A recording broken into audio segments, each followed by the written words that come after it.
কি আজব ব্যাপার, তেল লাগছে না, পানি দিয়েই নাস্তাগুলো ভাজা হয়ে যাচ্ছে, নরম তুলতুলে, সেই সাথে দেখতে তো নান্দনিক বটেই।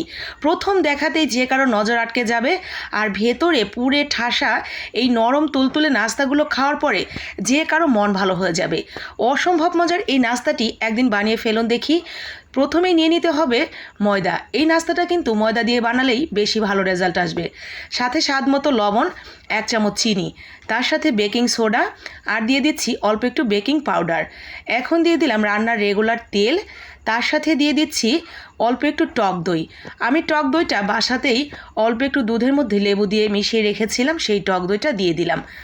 ভালো করে শুকনো অবস্থাতেই এইভাবে মিশিয়ে নিব। মেশানো হয়ে গেলে নর্মাল পানি দিয়ে, নর্মালি যেভাবে আমরা রুটি পরোটার ডো তৈরি করি ঠিক সেইভাবে রুটি পরোটার ডোয়ের মতো ডো তৈরি করে এইভাবে ঢেকে রেখে দিচ্ছি প্রায় 15 থেকে 20 মিনিটের জন্য। 15-20 মিনিটের জন্য ডোটা সেট হয়ে যাবে। এদিকে আমরা ভেতরের পুরটা রেডি করে নেব। আমি আগে থেকে এই 2টা আলু সেদ্ধ করে রেখেছিলাম। এখন সেই সেদ্ধ আলুটাকে গ্রেট করে নিচ্ছি। হাত দিয়ে চটকেও নিতে পারেন, তবে গ্রেট করে নিলে ভেতরে একটুও দানা দানা থাকবে না, খেতে ভালো লাগবে। তো আমি গ্রেটার দিয়ে সুন্দর করে 2টা আলুই গ্রেট করে নিয়েছি। এখন সেই আলুর মধ্যে দিয়ে দিলাম পেঁয়াজ কুচি, মরিচ কুচি, রসুন কুচি, তার সাথে শুকনা মরিচ কুচি, আর দিয়ে দিচ্ছি আদা বাটা, তার সাথে স্বাদ মতো লবণ, একটু ভাজা জিরার গুঁড়া, আর সামান্য একটু চাট মশলার গুঁড়া। এখন ভালো করে মিশিয়ে নিচ্ছি আলুটার সাথে সমস্ত উপকরণ। ব্যাস, আমার পুরটা কিন্তু রেডি হয়ে গেছে। পুরটা একটু ঝাল ঝাল করে বানালেই কিন্তু নাস্তাটা বেশি ভালো লাগবে খেতে। আমার যেহেতু পুচকো পাচকোরাও খায়, তাই আমি একটু ঝালের পরিমাণ সহনীয় পর্যায়ে রেখেছি। এদিকে আমার ডোটাও কিন্তু সেট হয়ে গেছে। আর একটু ময়দা ছিটিয়ে আমি সুন্দর করে আরেকটু মেখে নিলাম। আমার এইখানে হাফ কাপ দিয়ে মাপা 1 কাপ ময়দা।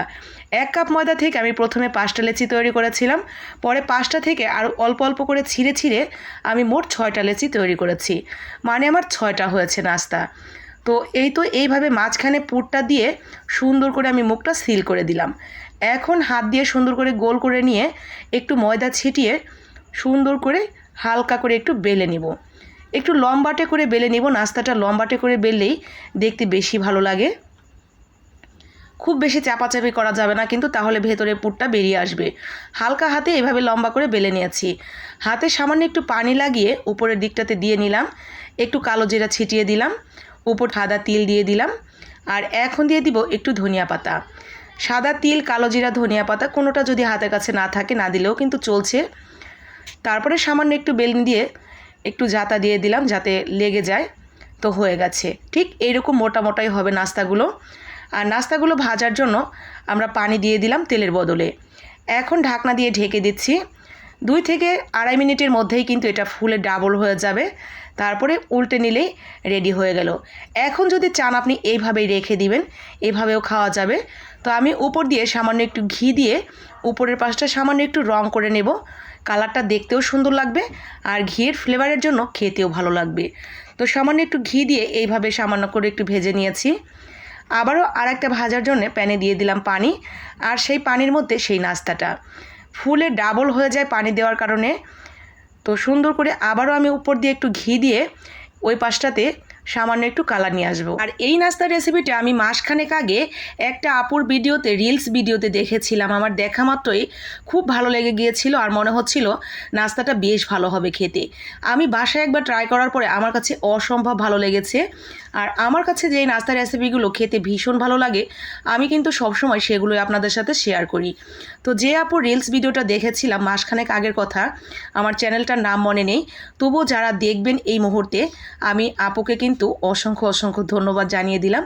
যদি আপুর কাছে পৌঁছে যায় তবে আপুকে অসংখ্য ধন্যবাদ এত সুন্দর একটা রেসিপি আমাদের সাথে শেয়ার করার জন্য। আর এই মুহূর্তে আমার ভিডিওটা দেখে যারা এই রেসিপিটি শিখে ফেললেন তারা অবশ্যই বাসায় একদিন ট্রাই করে দেখতে পারেন।